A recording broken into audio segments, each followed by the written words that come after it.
Selamat pagi, jemaat yang dikasihi Tuhan. Pagi hari ini kita berkesempatan untuk datang kepada Tuhan. Mari kita sama-sama memuji memuliakan nama Tuhan. Kita naikkan syukur kita pagi hari ini hanya kepada Tuhan Yesus saja. Terima kasih Tuhan Yesus, terima kasih.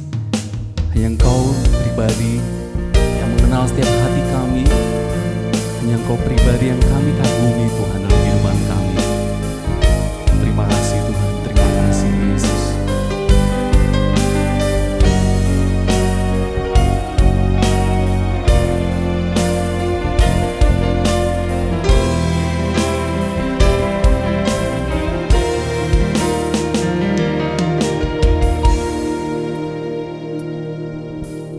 Belum pernah ada kasih di dunia sanggup menerima diriku apa adanya. Selain kasih-Mu, Yesus,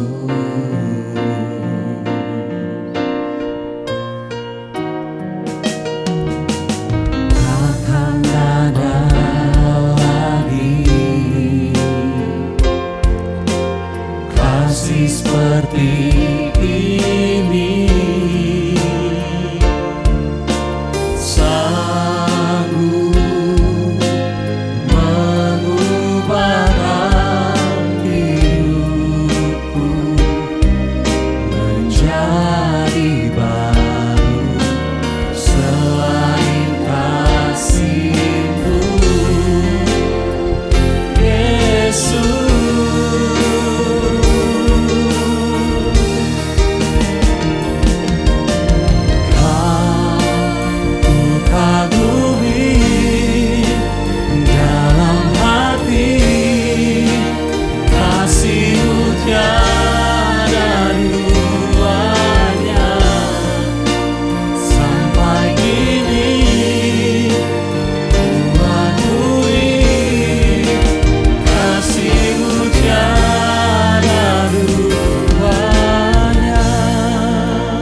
Besar pengorbanan-Mu, sungguh besar kasih-Mu buat setiap kami.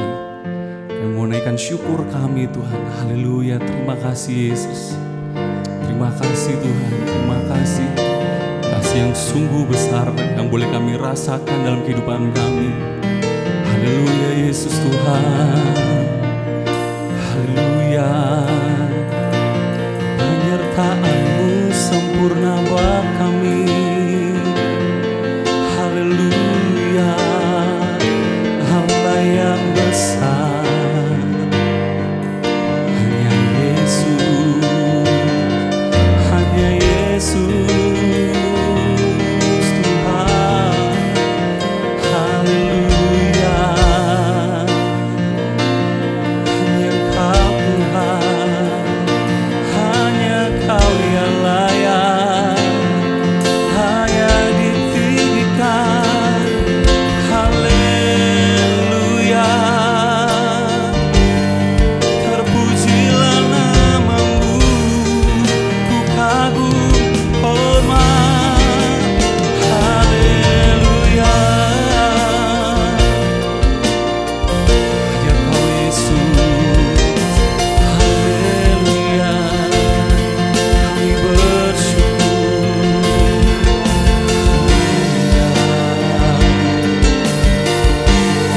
Terpujilah nama-Mu Tuhan, kekal selamanya. Haleluya. Glory.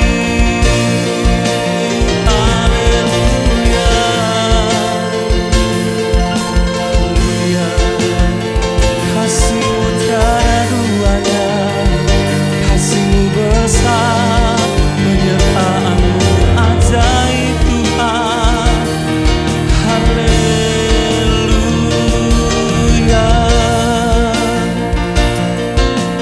Terima kasih Tuhan, terima kasih Yesus. Hanya Engkau saja Tuhan. Haleluya. Hanya Engkau saja Tuhan yang kami tinggikan. Hanya Engkau saja Tuhan yang kami muliakan dalam kehidupan kami. Hanya Engkau pribadi Tuhan Yesus yang layak untuk kami puji, layak kami sembah. Terima kasih Tuhan, terima kasih. Kami boleh merasakan kasih berkat yang luar biasa dalam kehidupan kami. Terima kasih Yesus, terima kasih. Bapa, pagi hari ini kami datang kepadamu, kami siap memuji memuliakan nama-Mu. Bila segala pujian, hormat, pengagungan hanya bagi Engkau saja Tuhan. Terima kasih Tuhan Yesus, terima kasih. Memberkati ibadah kami pagi hari ini dalam berkat nama Tuhan Yesus Kristus. Haleluya, amin. Puji Tuhan, pagi hari ini kita boleh merasakan kebaikan dan kasih Tuhan yang sungguh besar. Mari kita sama-sama naikkan syukur kita kepada Tuhan. Biarlah segala pujian hanya bagi nama Tuhan saja. Haleluya.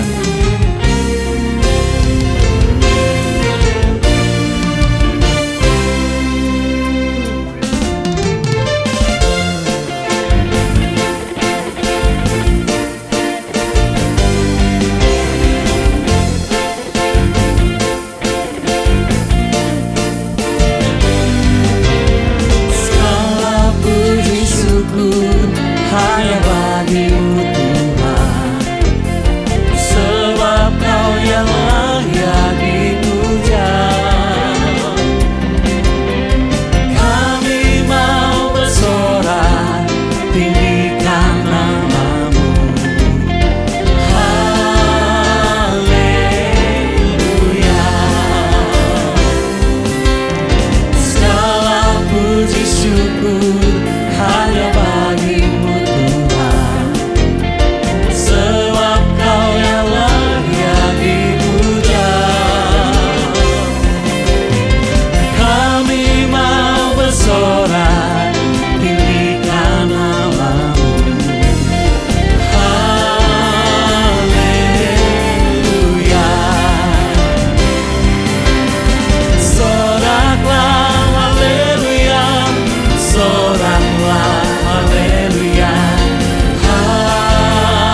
pujian hanya bagi nama Tuhan.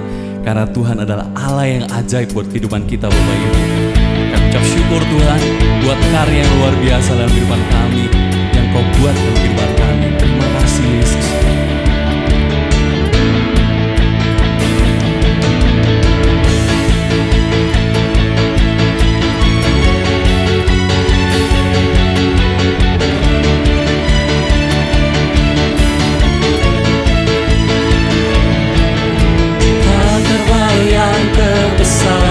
Dan tak terbanding kekuatanmu Tuhan, Kau merabaiku. Segenap jiwa dan pengharapan telah ku serahkan untuk rencanamu Tuhan, Kau Raja atasku. Hanya Kau yang layak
Raja mulia dalam kehidupan kami, dan Kau memerintah selama-lamanya atas kehidupan kami. Terima kasih Tuhan. Mari kita siapkan hati kita untuk mendengarkan firman Tuhan pagi hari ini. Haleluya. Bila selama-lamanya Tuhan, kami mau memuji memuliakan nama-Mu, dan Kau yang terutama dalam kehidupan kami Yesus. Haleluya.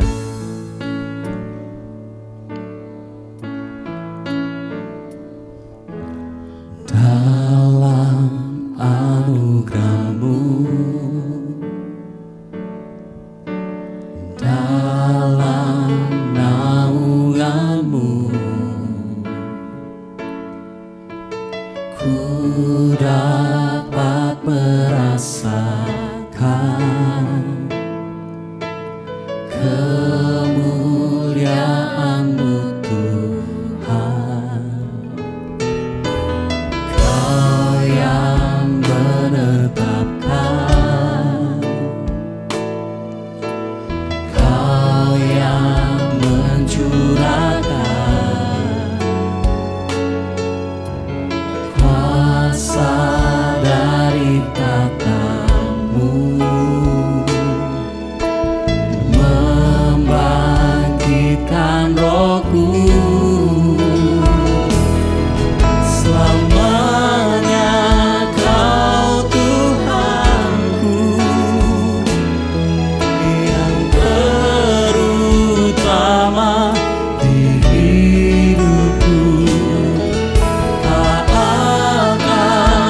Bapa, kami sangat bersyukur kepadamu dengan menyadari sebuah kebenaran bahwa Engkau adalah Allah Immanuel kami.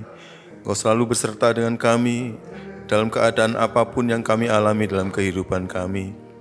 Engkau luar biasa Tuhan bagi kami. Kami ada di tengah-tengah hadirat-Mu pada pagi hari ini untuk memberikan pujian, sanjungan, dan kemuliaan kepada-Mu. Engkau telah bertahta di atas puji-pujian umat-Mu, maka kami mohon Engkau untuk bersabda kepada kami. Tuhan, bersabdalah karena kami sangat membutuhkan firman Tuhan. Karena segala sesuatu, termasuk segala yang atas nama kami, bersama dengan langit dan bumi suatu kali akan lenyap. Tapi pada waktu semuanya itu lenyap, ada satu yang tidak lenyap, yaitu firman-Mu tinggal kekal selama-lamanya. Tuhan, kami membutuhkan firman-Mu sebagai tuntunan bagi kami. Berfirmanlah, pakailah hamba-Mu yang serba biasa ini untuk menyampaikan isi hati-Mu kepada putra-putri kekasih-Mu, supaya hamba-Mu dapat menyampaikannya dengan jelas dan jernih untuk kemuliaan Tuhan. Dari awal sampai pada akhirnya, perenungan kami terhadap firman Tuhan, kami mohon berkat dan tuntunan Roh Kudus. Bagi kemuliaan Bapa kami berikan ini. Dalam nama Tuhan Yesus kami berdoa. Haleluya. Amin. Amin. Silakan duduk Bapak Ibu saudara-saudara sekalian. Haleluya. Shalom. Salam sejahtera dalam kasih Tuhan Yesus Kristus. Saya percaya kita bersyukur karena kita berada di rumah Tuhan, di hadirat Tuhan. Adalah lebih baik untuk berada di hadirat Tuhan walaupun dalam waktu yang singkat, kata pemazmur, daripada dalam waktu yang panjang untuk bersama-sama dengan orang-orang fasik. Kita bersyukur kepada Tuhan. Terima kasih kesempatan yang diberikan kepada saya untuk menikmati hadirat Tuhan dalam ibadah ini, sekaligus sharing firman Tuhan.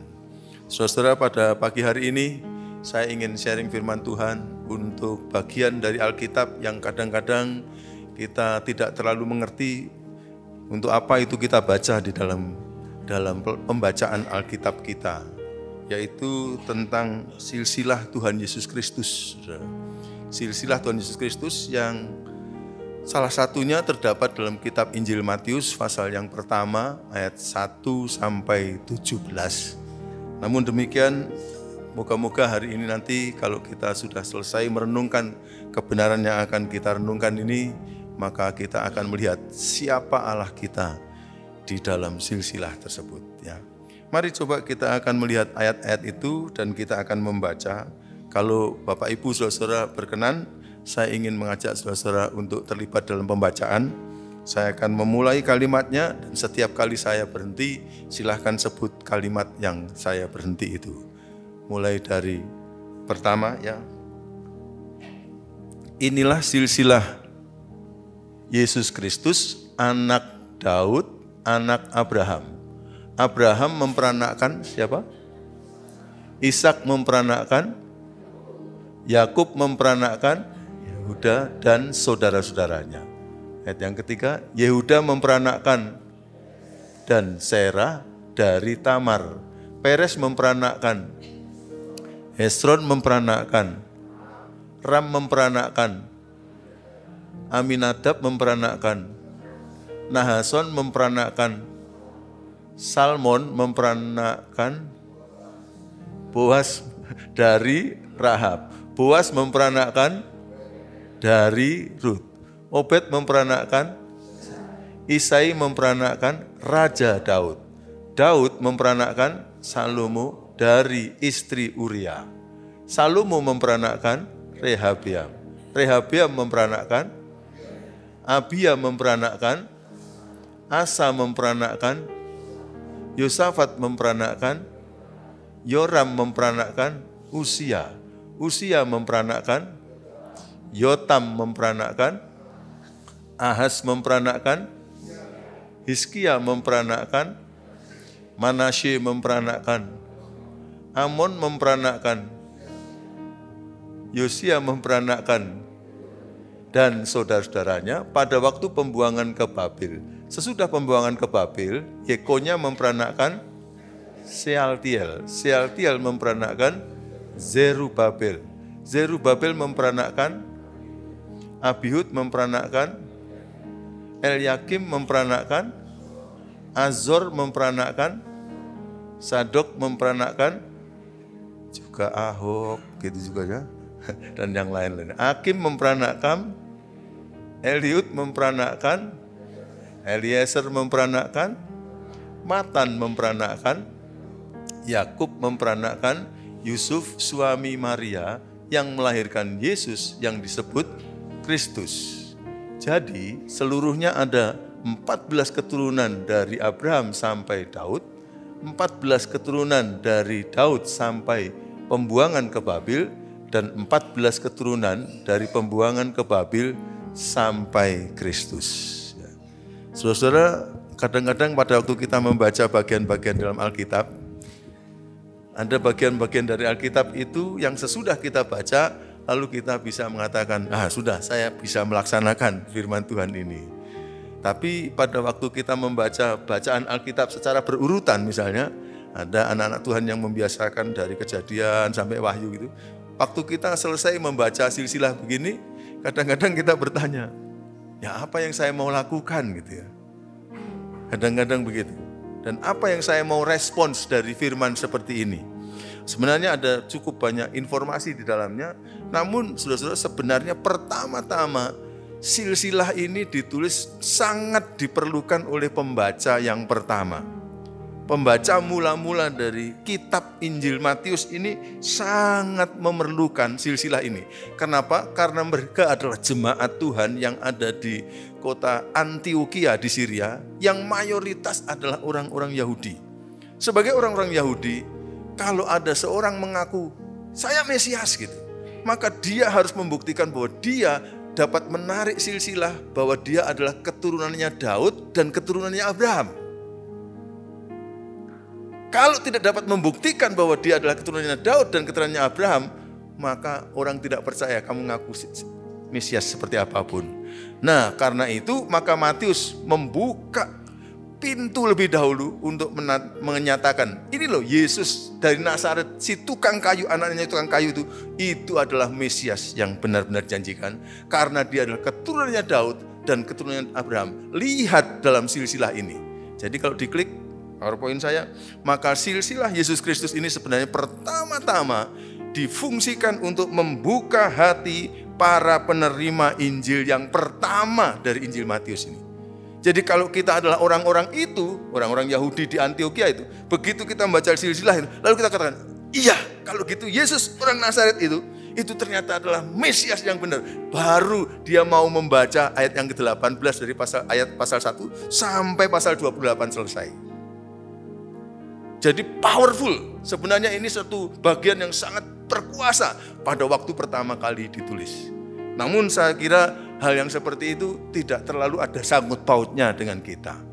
Namun demikian apabila kita memperhatikan dengan lebih teliti silsilah itu dan coba-coba mencari referensinya, perbandingannya dengan ayat-ayat firman Tuhan di dalam Alkitab yang lain, maka kemudian kita bisa menemukan menurut saya adalah sebenarnya silsilah Yesus ini menguak satu kebenaran tentang Allah yang luar biasa, yaitu bahwa Allah kita dalam Yesus Kristus adalah Allah yang sempurna dan Allah yang setia. Amin.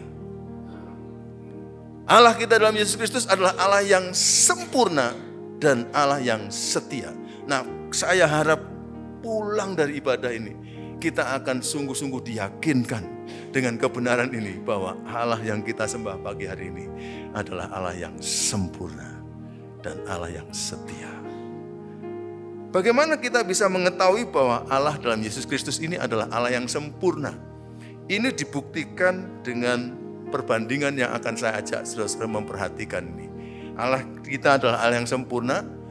Sebenarnya saudara-saudara, silsilah Tuhan Yesus Kristus di samping ditulis di dalam kitab Matius yang baru kita baca tadi, juga ditulis dalam Injil Lukas pasal yang ketiga. Ketika Tuhan Yesus Kristus dibaptiskan, itu ada suara yang mengatakan, inilah anakku, kepadanya aku berkenan. Ya. Lalu kemudian Lukas yang seorang dokter, omongan itu mau dibuktikan dan kemudian dia mulai melacak silsilah Yesus Kristus. Mulai dari awal, bukan saja sampai ke Daud, sampai Abraham, tapi sampai Adam. Untuk mengatakan bahwa Adam adalah anak Allah, maka Yesus ini adalah, memang benar kalau dikatakan inilah anakku, karena keturunan Adam. Nah, dalam perbandingan dari dua silsilah ini, ternyata ada satu pelajaran yang luar biasa. Nomor satu, boleh dilihat di sana. Yang pertama, silsilah dalam kitab Matius itu dimulai dari Abraham terus sampai Yesus. Tapi di Lukas itu mulai dari Adam, bahkan dari Allah kalau dibilang anak Adam, anak Allah itu, sampai Yesus Kristus. Berarti kalau kita teliti betul, di dalam Injil Matius itu silsilah itu ternyata mengandung 41 nama orang. 41 nama orang, sedangkan di Injil Lukas mengandung 77 nama orang. Andai kata orang-orang ini adalah memang keturunan satu langsung gitu, maka saya sebenarnya ingin mengajak saudara-saudara untuk mencek. Jadi begini pertanyaan saya, kalau boleh saya minta supaya saudara-saudara akan merespons, kalau boleh ya pagi hari ini. Apabila jawabannya adalah memang saudara-saudara tahu gitu, maka saudara saya mohon kalau bisa mengangkat tangan. Ya. Nomor satu, saya tanya kepada Bapak Ibu, saudara-saudara yang hadir dalam ibadah ini, siapa yang tahu nama orang tuanya, papa atau mamahnya? Ya, tolong angkat tangan. Tolong. Oh, yang tidak angkat tangan berarti nggak tahu nama papa mamanya ya. Coba sekali lagi saya tanya supaya saya itu yakin ya. Siapa yang tahu nama papa mamanya? Bolehkah angkat tangan? Ya. Oke, ya. Atau yang belum angkat tangan agak mikir-mikir, aku anak sopo gitu ya. Nggak apa-apa ya. Tapi saya rasa semuanya tahu siapa nama papa mamanya. Oke. Tadi angkat tangannya banyak sekali atau hampir semua. Saya tanya sekarang, siapa yang tahu nama kakek dan neneknya, opah dan umanya? Tolong angkat tangan. Wah, dari belakang langsung angkat tangan. Wah. Pertanyaan ini mungkin tidak berlaku bagi saudara-saudara dari Tapanuli. Ya, saya tobing, papaku tobing, kakek itu tobing, semuanya tobing ya. Oke ya, nah, kakeknya, neneknya sudah cukup banyak. Nah, sekarang saya mau tingkatkan lagi. Siapa yang tahu nama apa itu? Mbah Buyut. Mbah Buyutnya. Siapa yang tahu? Coba angkat tangan. Mulai berkurang. Ini nggak tahu semua. Waduh, nggak sopan ini ya. Nggak tahu semua ini singer kita ini. Cuma sedikit yang angkat tangan. Nah, saya termasuk ikut angkat tangan karena saya tahu Mbah Buyut dari pihak kanan dan kiri, saya tahu ya. Ceritanya pada waktu saya SMP dulu saya sangat tertarik dengan ini, lalu saya tanya kepada ibu saya. Kalau ibu saya kemudian macet pada ke atasnya gitu, lalu ibu saya katakan, "Tolong pergi ke sana, ke pamanmu itu, dia ingat nama itu." Lalu saya bikin itu family tree itu. Saya tahu nama-nama. Ya, setelah Buyut naik ke atas, Canggah ya, Canggah. Siapa yang tahu nama Mbah Canggahnya? Nah, kok sekarang saya angkat tangan nih ya. Maksud saya begini saudara-saudara. Berarti kalau dibandingkan, ini baru papa maba, lalu kemudian ke atasnya apa tadi? Buyut, lalu Canggah. Baru 3, berarti 4 nama ya, 4 generasi. 4 generasi Canggahnya aja sudah nggak tahu. Kalau dibandingkan dengan Tuhan Yesus sampai 41 nama, sampai 77 nama, ternyata kita ini keturunannya kurang genah ya saudara. Kalau dibandingkan Tuhan Yesus. Sedangkan Tuhan Yesus itu genah banget gitu ya. Genah banget. Saudara-saudara jangan terlalu kecewa. Saya juga coba pernah menyelidiki beberapa pemimpin-pemimpin besar di dunia ini. Dan ternyata mereka tidak ada yang bisa menyebutkan nama nenek moyangnya sampai ke nomor 15. Apalagi 20, apalagi 40, apalagi 70. Dengan itu waktu saya menyelidiki ini, saya mengatakan saya mengucap syukur. Tuhan Yesus yang saya sembah itu jauh dari kesan tidak jelas. Tapi Tuhan kita ini luar biasa.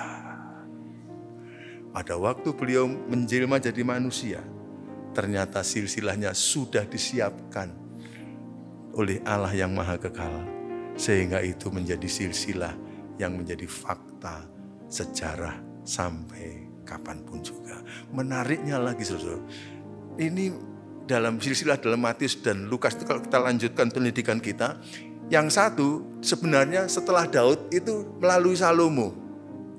Ya, melalui Salomo, dan yang satunya melalui Nathan, anaknya Daud. Dan terus turun ke bawah, klik. Yang satu kena Yusuf, yang satu kena Maria. Jadi dulu Yusuf itu kalau nggak jadi nikah dengan Maria, gara-gara Maria hamil lebih dulu, saudara, itu bahaya. Karena bisa jadi itu bukan keturunannya Daud. Tapi Yesus itu ternyata dirunut dari Yusuf, juga dapat Yesus, dirunut dari Maria juga dapat Yusuf. Jadi seperti anak kecil, saya diingatkan, aku dulu main umbul-umbul itu. Yesus itu seperti gaconya kita wolak-walik, saudara. Jadi yang cukup umur ingat itu ya. Jadi tiap kali kita terbangkan layang-layang kita itu, mesti kita selalu menang. Katanya gaconya wolak-walik dilem. Jadi selalu ngerti curangnya kita pada waktu masih kecil dulu ya. Sehingga akhirnya main itu selalu menang dengan temannya. Yesus Kristus itu adalah Allah kita yang sempurna. Setelah itu saya mengatakan saya bangga sekali bahwa pada masa kecil kok saya akhirnya bisa dipertemukan dengan tokoh ini, yang saya bisa banggakan kemana-mana. Ini adalah seorang tokoh yang tidak ada tandingannya di kalangan manusia manapun. Karena dia luar biasa. Hanya titipan, saudara. Jangan-jangan nanti saudara akan membaca silsilah dalam Injil Lukas. Lalu waktu saudara silsilah dalam Injil Lukas, saudara tidak menemukan kata Maria di situ, tapi menemukan kata Yusuf. Loh Pak, sini Yusuf juga kok, sini Yusuf, Pak Gatot kok ngomong ini Maria. Nah, caranya begini, coba dicek bapaknya siapa. Bapaknya namanya nggak sama. Coba cek nama mbahnya namanya nggak sama. Mbah buyutnya sama, tapi mbah canggahnya sudah nggak sama lagi. Apalagi setelah Daud, itu beda. Kok bisa begitu Pak? Ceritanya kalau kita baca dalam perjanjian lama, dulu pada zaman Musa, ada peraturan bahwa anak laki-laki itu berhak mendapatkan warisan dari orang tua. Tapi anak wanita perempuan enggak. Makanya Yakub misalnya punya anak 13. Yang ke-13 namanya Dina. Tapi Dina enggak dapat warisan. Karena itu dia enggak dapat tanah Israel. Nah, ketika ada seorang bapak, ibu melahirkan anak, kalau enggak salah 5 atau 6. Perempuan semua. Bingung. Lah ini nanti harta saya akan saya wariskan ke siapa? Dia tanya kepada Musa. Musa, ini gimana peraturan warisan ini? Musa juga nggak tahu. Musa tanya kepada Tuhan. Lalu Tuhan menjawab ini kepada Musa. Begini, kalau lahirnya semua perempuan, nanti siapa yang jadi suaminya dari anak pertama, anak sulung, dia adalah yang mempunyai ahli waris resmi untuk papa mamanya perempuan-perempuan itu. Waduh, waktu saya ngetahui begitu, saudara, saya dulu pernah berpikir begini, aku dadi wong Yahudi, aku akan cari pacar sing kabeh anake wedok itu, supaya dapat warisan double. Dari bapakku saya juga dapat, dari bapak mertua dapat full malahan, yang lain-lain gak dapat. Dasar menungso ya saudara ya, selalu punya gairah yang luar biasa. Nah ceritanya, saudara Maria itu gak punya saudara laki, saudaranya perempuan semua. Maka secara hukum legal formal, pemilik warisan dari bapaknya Maria yang bernama Eli itu adalah Yusuf. Sehingga secara struktural di dalam tulisan silsilah harus tulis nama yang formil, yaitu Yusuf. Padahal Eli itu bapaknya Maria. Kita tepuk tangan untuk Tuhan Yesus. Nah Tuhan Yesus itu seperti ini loh. Saya itu agak heran kalau masih ada anak-anak Tuhan yang mau meninggalkan Yesus, yang mau meninggalkan iman dari Yesus. Mohon maaf, kalau begini seperti mau beriman kepada tatanan iman yang ecek-ecek kalau dibandingkan dengan Tuhan Yesus. Moga-moga saudara-saudara punya iman yang teguh, karena Allah dalam Yesus Kristus adalah Allah yang sempurna. Amin. Nah, sekarang kita akan melihat bagaimana silsilah ini menguak satu kebenaran tentang Allah kita yang setia. Allah kita yang setia. Nah, kalau kita melihat dari silsilah ini bahwa Allah kita itu setia, sebenarnya saya dapat mengatakan ini silsilah ini sebenarnya adalah silsilahnya orang-orang beriman. Perhatikan pernyataan ini. Jadi bukan sekedar silsilah orang-orang yang pernah hidup atau silsilah daging, silsilah keturunan biologis, tapi silsilah tentang orang beriman. Ini nampak dari dua fakta, dua kenyataan. Yang pertama, sebenarnya dalam silsilah ini, klik, ada nama-nama yang dihapus. Nah, di situ tadi di ayat 4 dikatakan Ram memperanakkan Aminadab. Kalau saudara pergi cek di dalam kitab Taurat, maka sudah tahu bahwa ternyata Ram itu bukan bapaknya Aminadab. Aminadab itu bukan anaknya Ram. Itu Ram itu memperanakkan siapa, baru Aminadab. Jauh. Loh, Pak, lah kok bukan anaknya? Kok di dalam kitab Matius dikatakan memperanakkan? Lah gak salah toh memperanakkan. Kalau dikatakan ini anaknya ini, itu keliru. Tapi kalau ini memperanakkan ini, bisa jadi cucunya, bisa jadi cicitnya, bisa. Memperanakkan, menurunkan. Jadi ada nama-nama yang hilang. Nanti kita akan tahu kenapa itu nama-nama yang hilang. Kalau dalam ayat 4 ini adalah kesedihan Tuhan seolah-olah ketika bangsa Israel akhirnya harus berada di kuasa Mesir selama 450 tahun. Nama itu akhirnya dihapus oleh Tuhan. Adalah yang lain yang sebenarnya juga ingin, tapi yang terakhir saja yang saya mau tunjukkan, yaitu dari antara Yoram dan Usia. Di antara Yoram dan tadi katakan Yoram memperanakkan Usia gitu di ayat yang ke-8. Diklik lagi dan lain-lain yang tidak saya masukkan di sini. Nah, saya ingin menunjukkan pada saudara perkataan ini ya, yang di dalam Injil Matius dikatakan Yoram memperanakkan Usia. Saya mau katakan bahwa ternyata kalau kita cek di dalam Perjanjian Lama, Yoram itu bukan bapaknya Usia, Usia itu bukan anaknya Yoram. Mari kita cek, klik. Membaca bersama-sama dengan saya dalam kitab 1 Tawarikh pasal 3 ayat 10 sampai 12. Sudah agak cukup lama kita tidak melakukan Bible study seperti ini. Moga-moga pagi ini kita akan menikmati berkat Tuhan. Coba dicekkan pada kami ayat-ayat itu. 1 Tawarikh pasal 3 ayat yang ke-10 sampai ayat yang ke-12. Saya minta kita nanti akan memperhatikan ayat-ayat tersebut supaya kita bisa melihat urutan-urutannya. Boleh?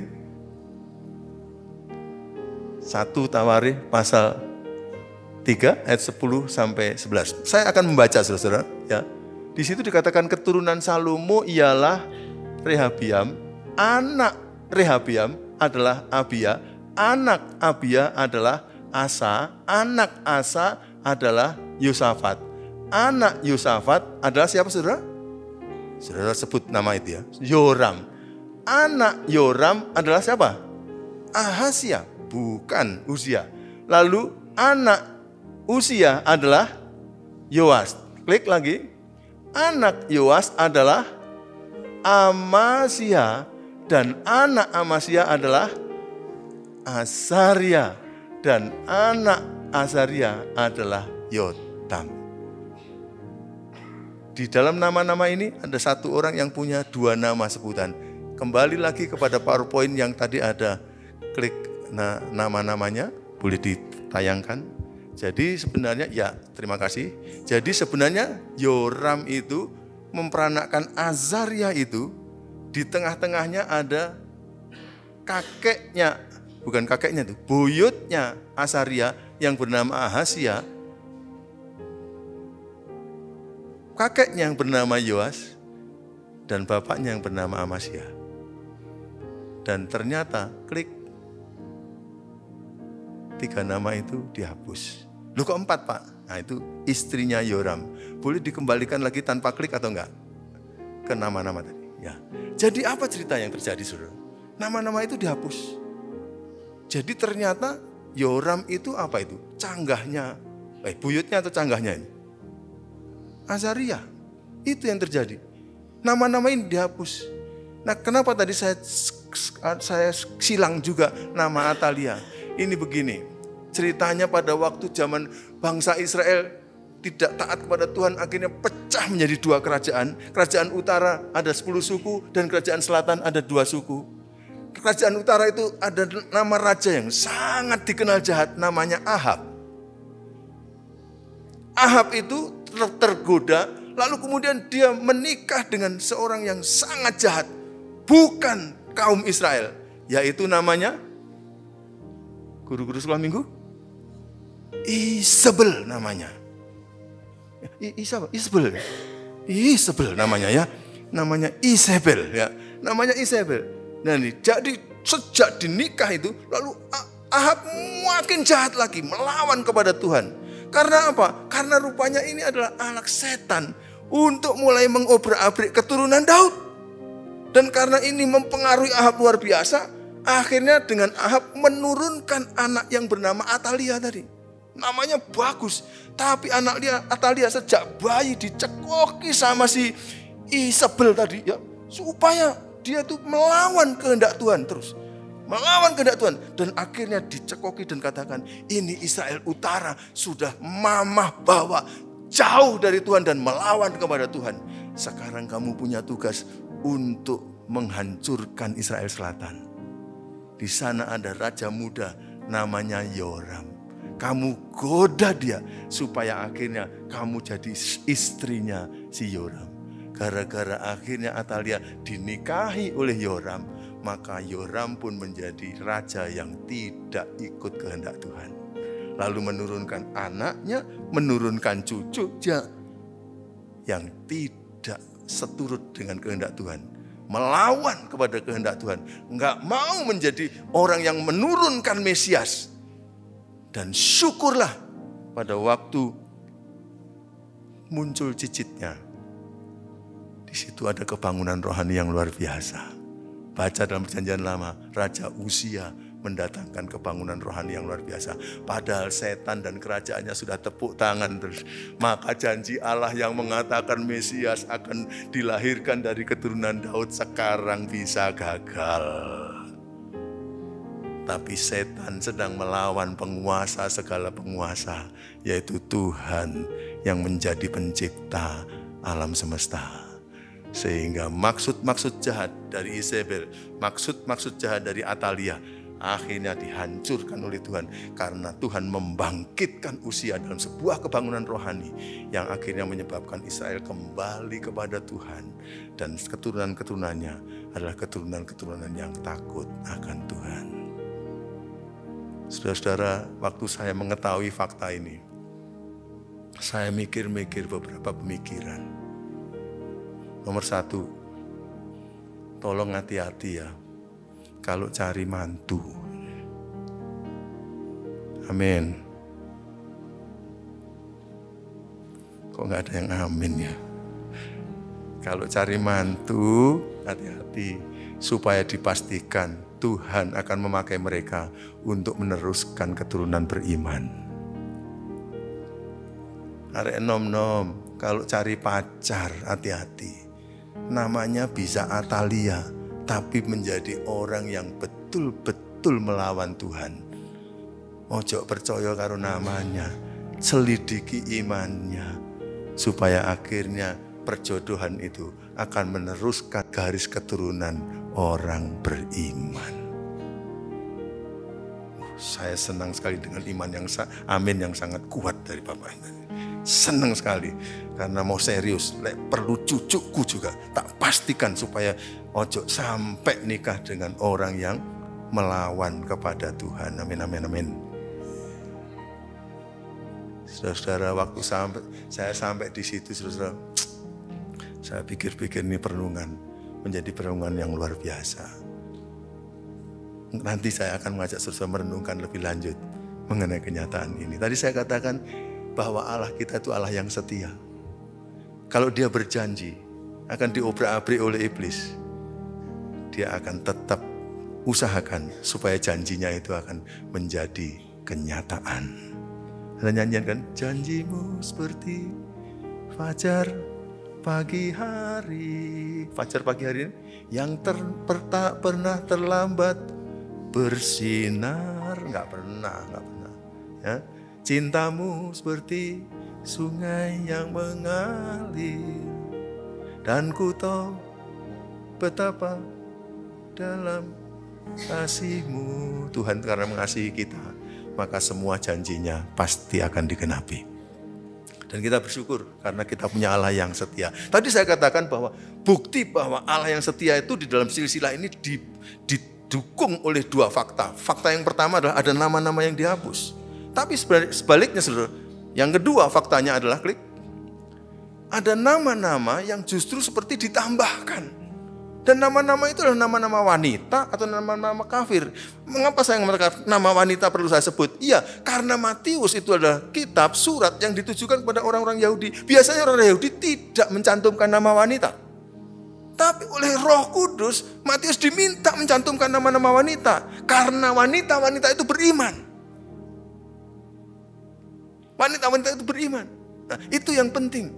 Sedangkan kalau Lukas bahkan Lukas itu orang Yunani. Sebenarnya dia tidak terlalu ada dominasi laki-laki, tetapi di sana justru muncul laki-laki. Ini sesuatu yang menurut saya luar biasa. Roh Kudus menginginkan supaya silsilah itu akan benar-benar menguak kepada kita suatu kebenaran. Jadi Allah setia itu ditunjukkan dengan ini. Klik yang pertama. Ada nama-nama siapa itu? Ada Tamar. Siapa Tamar? Lo tahu kan ceritanya? Yehuda punya anaknya nikah dengan Tamar. Tapi Tamar ini nggak mempunyai keturunan dari suaminya. Akhirnya Tamar itu mereka gimana saya nih nanti mau menurunkan warisan ini gimana? Wah, akhirnya dia menyamar menjadi wanita jalang.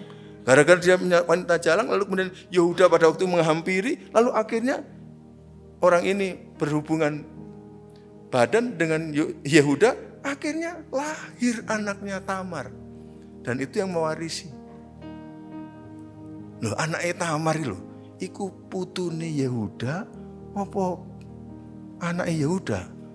Sekaligus ya saudara ya. Aku bingung juga itu. Benar ya?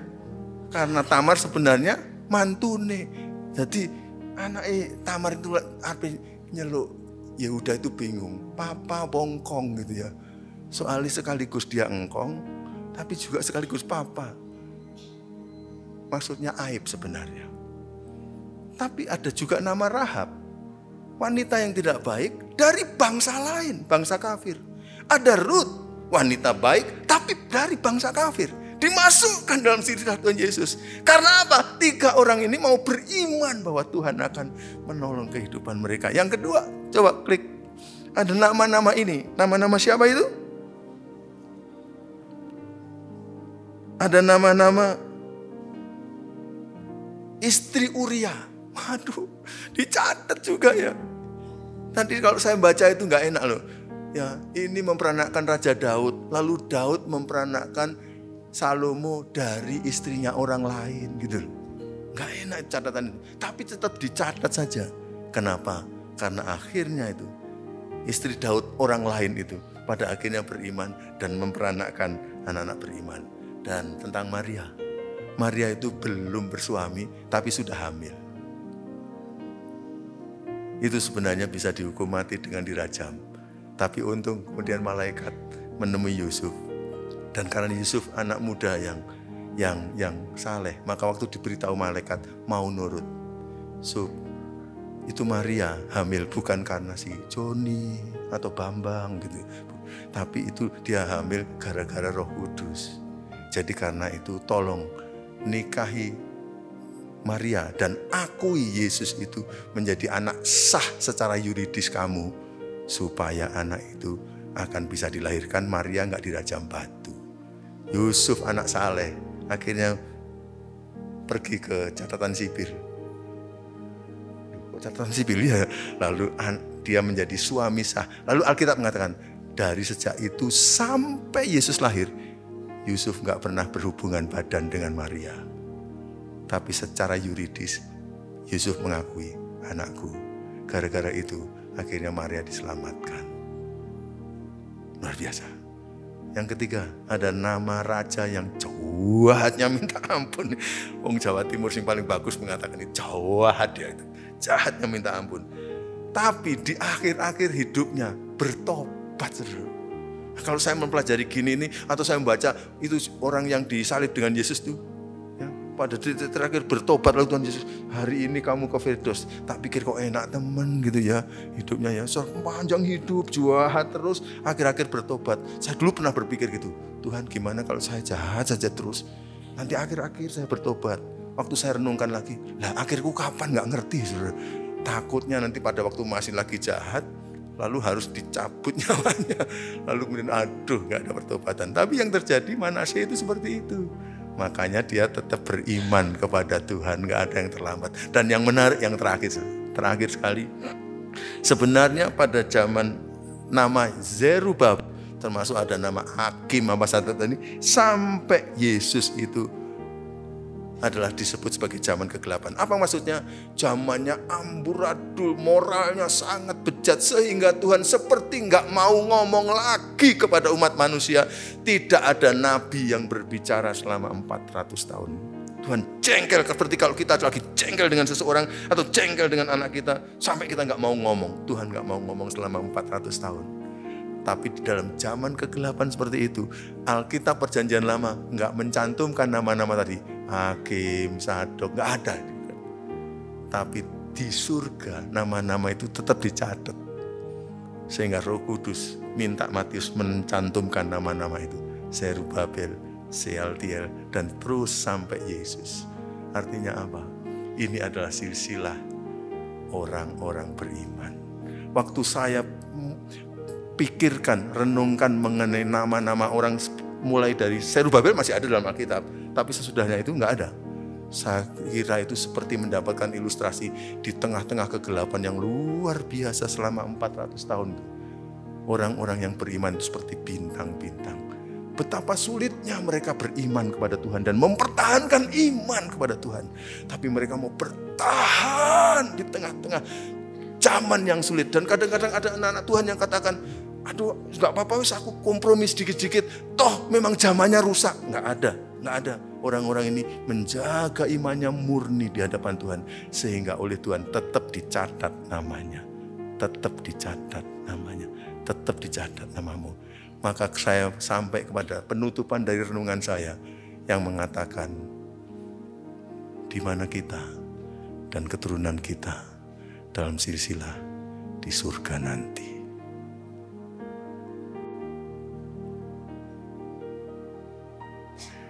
Sejak waktu saya mempelajari ini, saya dan Bu Esther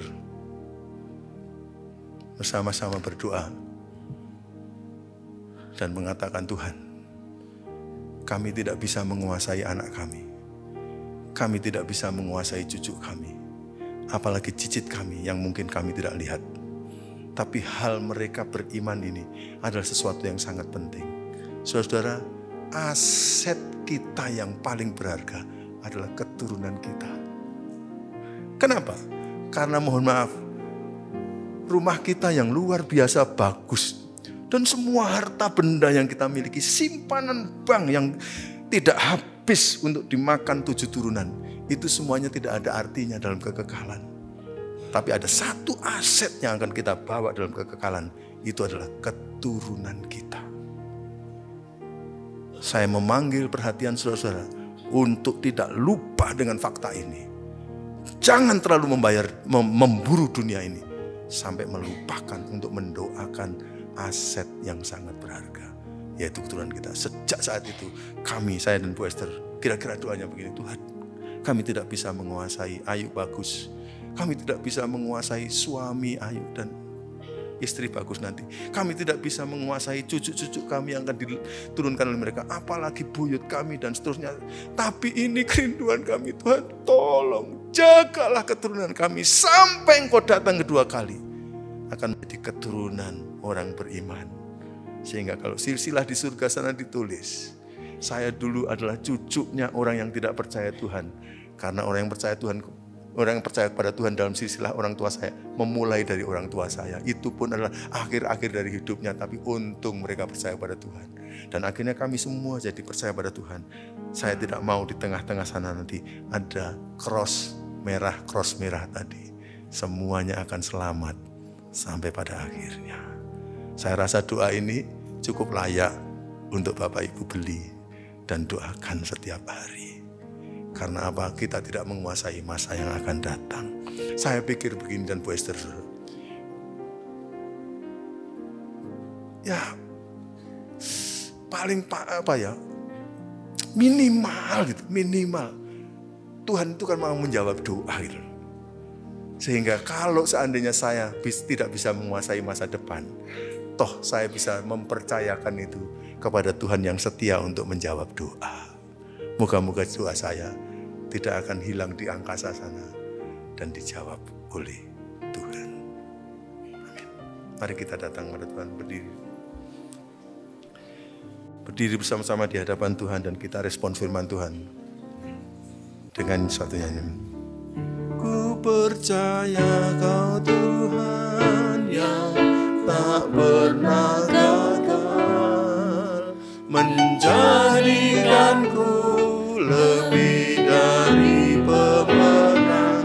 Ku percaya Kau Tuhan yang tak pernah lalai, menepati janji-janji-Mu. Ku percaya Kau Tuhan. Haleluya, haleluya, haleluya, haleluya. Menjadikanku lebih dari pemenang.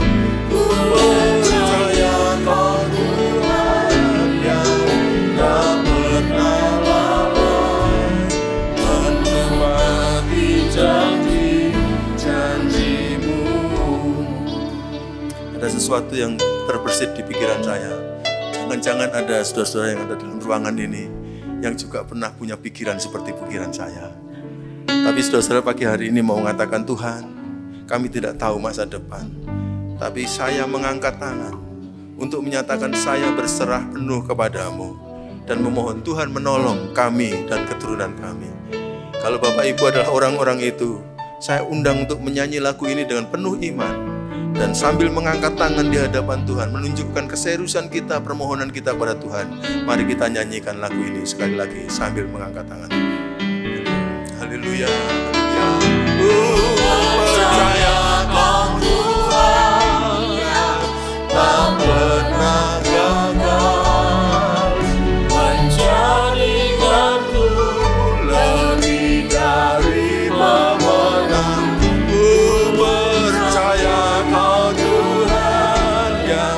Tak pernah lalai, menepati janji-janji-Mu, menepati janji, menepati janji-janji-Mu, menepati janji, menepati janji-janji-Mu.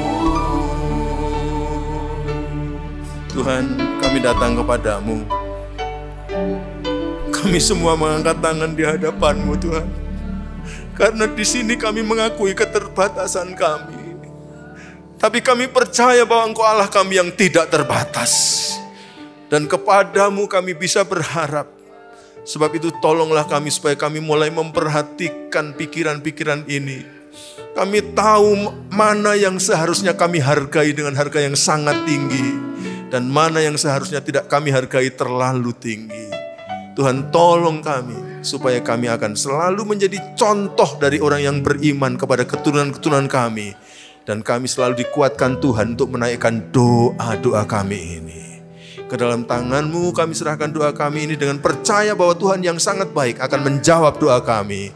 Karena doa ini kami naikkan dalam nama Tuhan Yesus Kristus, Tuhan dan Juru Selamat kami.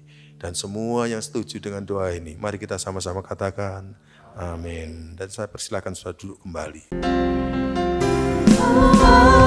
Yang besar, ajaib dan mulia, Kau Yesus yang selalu membuatku terpesona.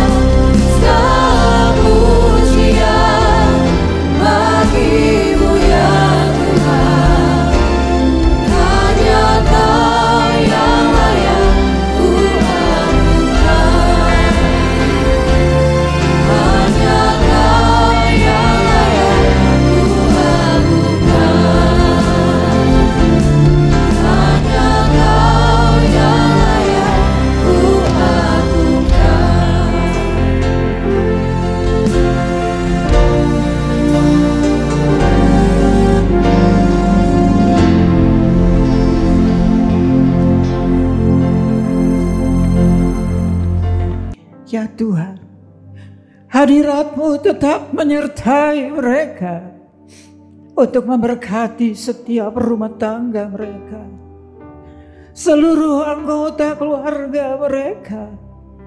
Berkatilah usaha dan mata pencaharian umat-Mu. Berkatilah roti dan air mereka. Berkatilah umat-Mu ini dengan kekuatan dan kesehatan. Sesungguhnya Dikau sangat mengasihi umat-Mu. Seluruh umat-Mu ini ada di dalam telapak tangan-Mu, dan tak seorang pun dapat merampas mereka, domba-domba-Mu ini, dari dalam tangan-Mu. Hamba-Mu berdoa, bawalah seluruh sidang jemaat-Mu ini semakin hari semakin dekat kepada-Mu, semakin mengasihi Engkau ya Tuhan, sehingga mereka boleh tiba di puncak bukit kesucian-Mu dan memandang wajah-Mu yang indah. Kini sidang jemaat yang dikasihi Tuhan, Allah yang kekal adalah naungan-Mu, dan lengannya yang abadi menopang Engkau. Tuhan memberkati Engkau dan melindungi Engkau. Tuhan menyinari Engkau dengan wajah-Nya, serta memberikan Engkau kasih karunia. Tuhan menghadapkan wajah-Nya kepadamu dan memberikan Engkau damai sejahtera di dalam berkat nama Tuhan Yesus Kristus. Amin.